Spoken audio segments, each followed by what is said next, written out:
بیان میں کوئی بات، یہ پانچویں بات ہے، بیان میں کوئی بات بغیر تحقیق نہ کہیں.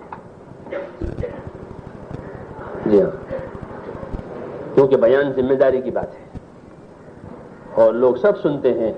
فیک عیوب وللناس عیون، عربی میں مثل ہے کہ فیک عیوب وللناس عیون، کہ تیرے اندر عیبیں ہیں اور لوگوں میں آنکھیں ہیں. ہاں یہ مثل ہے. تو اگر ہم نے غلطی کی تو کتنے لوگوں نے غلط سنا جی. تو اس لیے بھائی احتیاط کریں، جو چیز تحقیق کے مطابق ہو اسی کو بیان کریں. نہ بیان کرنے میں کوئی حرج نہیں ہے، لیکن بیان کرنے میں ذمہ داری ہے. اب نہ بیان کرو کوئی حرج نہیں، ہاں، لیکن غلط بیان کر دے آدمی یا قابل اشکال یا قابل اعتراض بات نہ آئے. ہاں، کیونکہ سب سنتے ہیں، علماء بھی سنتے ہیں، عوام بھی سنتے ہیں. بعض باتیں ایسی ہوتی ہیں کہ جو سننے والوں کے ذہن سے اونچی ہوتی ہیں، ہاں، اور سنا دی. تو یہ بھی سوچنا ہے کہ ذہن مجمع کا کس قسم کا ہے. کلم الناس علی قدر عقولہم، ہاں یہ ہے کہ لوگوں میں جتنی عقل، جتنی ان کی سطح ہے اسی حساب سے بات کرو. اتحبون ان یکذب اللہ ورسولہ، کیا تم یہ چاہتے ہو اللہ رسول کو لوگ جھوٹا کہیں کیونکہ تمہاری بات نکائی بات غلط. بات ذہن سے ہوتے ہیں جن کے گلے اترتی نہیں بات، اور کیا ڈالی. اور جب پوچھو کہ کہاں سے آئی، کہ فلاں جگہ سے آئی، تو فلاں جگہ والے نے تو فلاں کس مجمع میں بیان کی ہوگی، اور میں اس کو کہاں چلا رہا ہوں. یہ بھی نقل جو ہے اصل نہیں ہے، وہ تو نقل ہے. اب وہ جس نے کہی ہے اس نے پتہ نہیں کس ذہن کے سامنے کہی ہے جی. اس نے اس ذہن کے سامنے کہی جو ذہن ان سے لے رہے ہیں، سمجھ رہے ہیں. یہ ہر جگہ کہنے کی نہیں ہوتی ہے. تو اس لیے یہ احتیاط کی ہدایت ہے کہ بیان میں کوئی بات بغیر تحقیق نہ کہیں. حدیثیں، روایتیں، قصے، ہاں یہ نہ کہے جامیں جب تک کہ اس کی تحقیق نہ ہو. حضرت رحمۃ اللہ علیہ کے ارشادات میں ہے کہ اپنے قصے بھی نہ سناؤ، اپنے قصے نہ سناؤ. قصے سناؤ صحابہ کے، قصے سناؤ انبیاء کے. یہ فرمایا کہ انبیاء کرام کے صحیح قصے ہیں کیونکہ ان کے قصوں میں عبرت ہے. صحابہ کرام کے قصے ہیں، ان کے قصوں میں عبرت ہے. ہمارے لیے ان کے قصوں میں اصول ہیں. مولانا یوسف رحمۃ اللہ علیہ فرماتے تھے کہ صحابہ کے اعمال ہمارے لیے علوم ہیں. صحابہ کے جو اعمال ہیں وہ ہمارے لیے کیا ہیں کہ ہمارے لیے علوم ہیں، ہمیں اس میں راستہ ملے گا.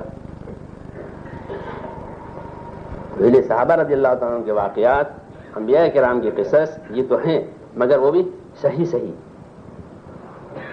ہاں دستور ہے انبیاء کرام کے قصے اللہ کے دستور ہیں کہ اس دستور پر اللہ نے یہ کام کیا، اس دستور پر اللہ نے یہ کام کیا.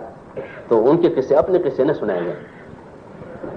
اور تعلیم میں اپنی بات نہ کی جائے. یہ دو ہیں، تعلیم میں اپنی بات نہ کرو، کتاب پڑھو. اور بیانوں میں اپنے قصے نہ سناؤ، ان حضرات کے قصے رکھو،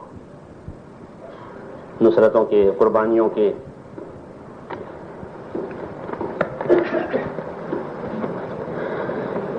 چھ نمبر سے ہٹ کر بیان نہ کریں، یہ اسی کا حصہ ہے کہ بیان میں کوئی بات بغیر تحقیق نہ کہیں. 6 نمبر سے ہٹ کر بیان نہ کریں، کسی پر تنقید یا اعتراض نہ کریں. یہ پوری ہوئی بات ہے کہ ہماری بات 6 نمبروں کے اندر ہی رہیں. اور 6 کے 6 نمبروں کے حضرت رحمۃ اللہ علیہ نے ایک مرتبہ کے علاقے میں اجتماع ہوتا، وہ مکتوب چھپا ہوا ہے، تو وہاں بات ہوئی، کام ہوا. پھر ان کو ہدایت، حضرت کی شرکت اس میں نہیں ہوئی تھی، مولانا الیاس صاحب رحمۃ اللہ علیہ، تو ان کو بعد میں ہدایت دی کہ باتیں ہوئی، جماعت میں نکل گئی، لیکن مجھے زیادہ وہ نہیں ہے. باتیں ایسی ہونی چاہیے کہ 6 نمبر کی ہو. اور ہمارے ہاں تو یہ ہے کہ 6 کے 6 نمبروں کی افادیت بیان کی جائے. 6 کے 6 نمبروں کی افادیت یعنی 6 کے 6 نمبروں کے فائدے، 6 کے 6 نمبروں کی فضیلتیں یہ عامیں. ہاں ایمان کیا ہے، عبادت کیا ہے، علم کیا ہے، اخلاق حسن معاشرت کیا ہے، نیت کی تصحیح اور اخلاص کیا ہے، اور نکلنا کیا ہے. کہ 6 کے 6 نمبروں کی افادیت لاؤ. ایک ہی نمبر نہیں ہے کہ بھئی نکلو، نکالنا تو ہے، وہ تو جزو زندگی ہے، ہاں، لیکن یوں کہ افادیت کہ 6 کے 6 کی ہمارے ہاں کوئی چیز ہلکی نہیں ہے، ذکر کہ ہمارا ہلکی چیز نہیں ہے، عبادت کی ہلکی چیز نہیں ہے، یا وہ نکلنے کی یا دعوت کے مزاحم نہیں ہے، مخالف نہیں ہے وہ، بلکہ دعوت ان سب کا ایک مجموعہ ہے، سمجھے بھائی؟ ہاں، تو اس لیے کسی نمبر کی کمی نہیں آنی چاہیے کہ بھئی یہ نمبر تو، ہاں، کیونکہ ایک ہی رخ پر جب کام چلے گا تو دوسری چیزوں کی اہمیت دل میں سے ہٹ جاتی ہے، یہ اہمیت ہٹتی ہے، ذکر کی اہمیت ہٹتی ہے، عبادت کی اہمیت ہٹتی ہے، تو کہ نہیں، وہ تو دعوت ان سب کے احیاء کے لیے ہے، سب چیزوں کو زندہ کرنے کے لیے تو دعوت ہے، ہاں، دعوت اسی کے لیے ہے۔ حضور صلی اللہ علیہ وسلم نے جتنی تعلیمات دی ہیں وہ آپ کی دعوت کی تشریح ہے، تشریحات ہیں، یہ بتایا، تو اس لیے فرماتے تھے کہ 6 کے 6 نمبروں کی افادیت آوے اور اس پر دعوت۔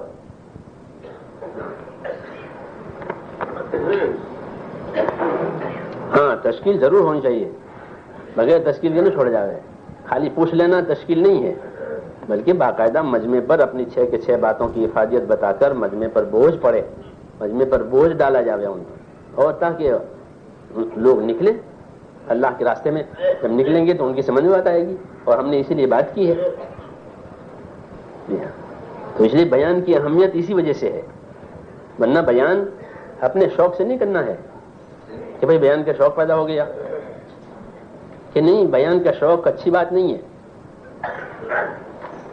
کہ آدمی بیان کے شوقین بن جائے، کہ نہ، بیان تو بہت ذمہ داری کی بات ہے، امت کو دین سمجھانا کس کا کام ہے؟ بیان کا معنی یہ ہے امت کو دین سمجھانا، دین، ہاں، تو بہت ذمہ داری کی بات ہے، اس لیے آسان انداز میں سادگی سے بھئی ہم اپنی محنت سمجھائیں، 6 نمبروں کے اندر سے نہ ہٹیں، اور تنقید کسی پر نہ کریں، کیا نہ کریں؟ کسی پر تنقید نہ ہو، نقد نظر ہمارے ہاں نہیں ہے، ہمارے ہاں تو حدیث شریف میں ہے کہ کسی معروف اور بھلی چیز کو حقیر نہ سمجھو، وَلَوْ أَن تَلْقَىٰ أَخَاكَ بِوَجْهٍ طَلِقٍ، اگرچہ تم اپنے بھائی سے خندہ پیشانی سے مل سکتے ہو تو ملو، یہ بھی معروف اور خیر ہے، ہمارے ہاں یہ بھی ہلکا نہیں، یہ بھی صدقہ ہے، اس لیے ہم اپنی بات چیت میں کسی پر نقد نہ کریں، سمجھے بھائی؟ ہاں، کسی پر نقد آوے، تان آوے، جی، کہ یہ منع ہے، تان نہیں ہوتا ہمارے ہاں، نقد نہیں ہوتا ہمارے ہاں، جو دلوں کو دور کر دے کام سے،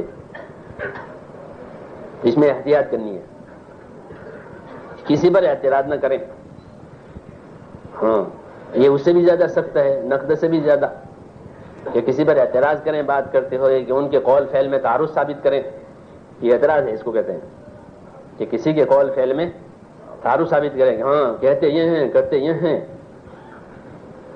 اس کو اعتراض کہتے ہیں، کینچی چلتی ہوں، سمجھے بھائی؟ اعتراض یہ ہے کینچی، یہ پہلے سے بھی سکتا ہے، اس لیے اعتراض کرنا منع ہے، اعتراض نہ کرو، کسی پر بھی اعتراض نہ کرو، ہاں، ہاں، یہ ہے کہ بھائی ہم اپنی صحیح بات صحیح اسلوب سے سمجھائیں، بجائے اعتراض کرنے کے